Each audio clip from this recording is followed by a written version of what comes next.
Good morning. So I am at it again. You know, we were gonna let the lost girl of Carova die there, but everything kind of went on Facebook. Some people I met here in Corolla area started posting. We started getting information that building in the picture was kind of a little secret gambling hall, all long gone now. But after a week or so, I finally got information of exactly where that building was. And I was not far enough down the beach.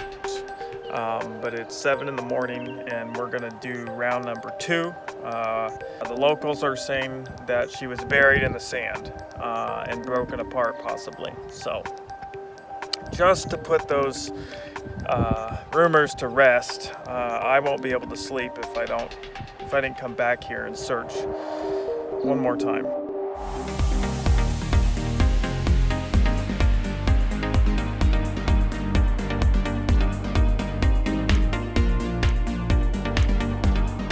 Back at it again. I could get used to this. It's really cool letting the air out of your tires, putting the truck in four-wheel drive, and just going down the beach. And it's 7:30 in the morning. There's nobody out here. It's so peaceful.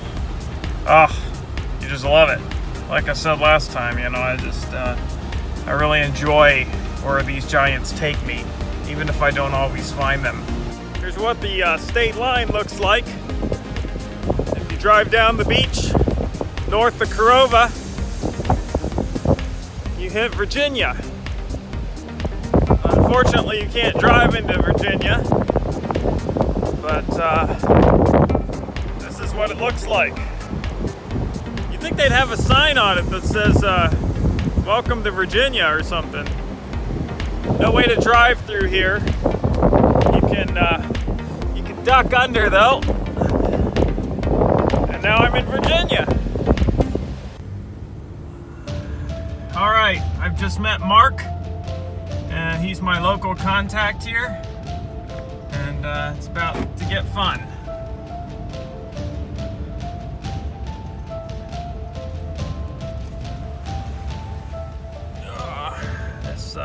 Some of the parts of this beach are really nice to drive on, and then I'll get into other spots where the sand's all loose and fluffy and the truck bogs down.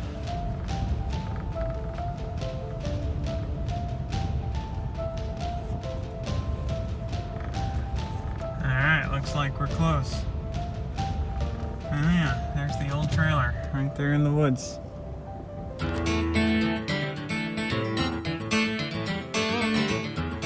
The Uniroyal gal's origin started with a marketing idea by the Uniroyal Tire Company. She was an 18-foot giant lady made by the International Fiberglass Company and was most likely used by Uniroyal in the late 60s at their tire stores across the nation. The statues came with a shirt and a skirt, but there was also a bikini option underneath that. One of these giants stood at the Uniroyal Tire Shop in Norfolk or Virginia Beach area, and was somehow obtained by a guy named Gary Harris. Harris, a businessman in Norfolk, owned the Harris Music Company. He retired around this point in time and owned a double-wide beach house in Carova, just past the ramp. It quickly became a social hangout for pretty much anyone who hung out or lived on the beach. Later, it became known as Little Las Vegas and became sort of a nightclub with gambling, slot machines, and pool tables. Gary hauled the 18-foot giant down from Virginia, because in those days you could drive in from the Virginia side. He set the girl up in front of his double-wide, and over time she became known as the Bikini Lady, or the Pink Lady. She was set up about 50 years ago, and in those days there were very few trees in the area, and as soon as you came over the ramp, you could see her out there a mile or so inland. The place became popular and people started driving down from Sandbridge, and it didn't take long for the police to find out about the little gambling hall. Around 1969, Gary's place was raided, and he was busted for running an illegal establishment, high-stakes poker games, and slots. The police, however, were not interested in the giant bikini lady, so she stayed on into the 70s. Sometime that decade, people stopped living in the trailer, and it fell into disrepair. Over the years, the forest grew up around it, and today it is unrecognizable from the early pictures. After posting our first video about our search to find her, information and memories poured in from the locals.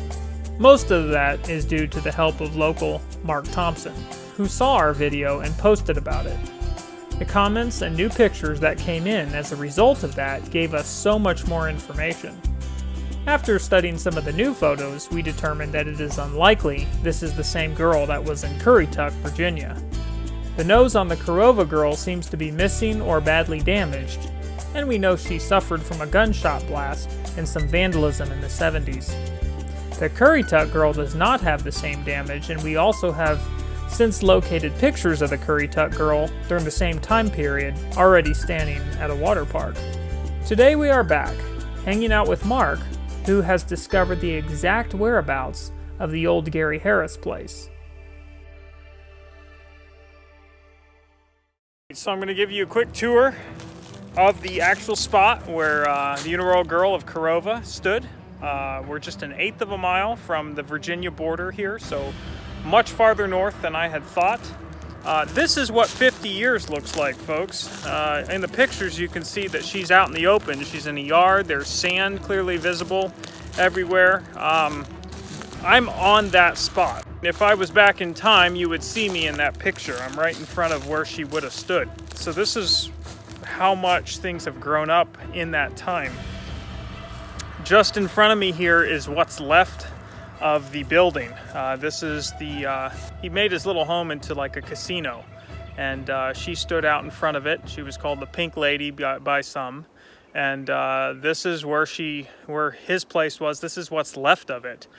We identified it by the windows. You can clearly see the windows here, and that's how we knew that we had the right spot. The windows all match up, and especially the side three windows that are clearly visible in the picture, where the life raft ring hung on the side would have been right here. So if you do your math, and this is the front of that trailer, then she would have stood off the corner of it, off into the woods this way. And what's interesting is, if you go out here about to where she would have stood, we actually find something very, very cool, which makes this story even more interesting. But I was able to dig this out this morning. You can see a frame there. International Fiberglass, all their statues came on frames just like this, and they mounted to them, and they had wheels on the bottom, and they could roll them around the gas station or wherever they stood. So I think it's very interesting that I'd find something like this laying right here about where she would have stood. What a coincidence, right? So I think for me this really means I found where she was. This was probably her platform, and it remains, I had to dig it out, but it remains here in the woods where she stood. Where she went, we'll probably never know.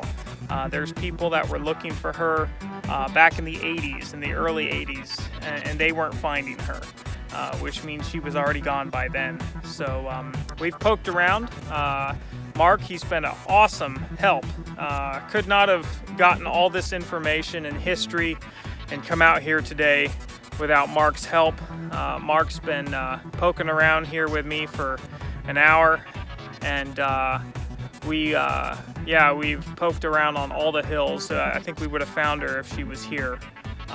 But there's simply nothing here anymore. So anyhow, it's been great to come back. I'm glad I did. I'm glad I found the original International Fiberglass frame behind me there, and the remnants of the house. Now we know exactly where the lost girl of Carova stood. It would have been really cool to find her, restore her, and bring her back to Carova, you know. Part of me maybe hopes that one day maybe we can get a Uniroyal girl back here for the locals.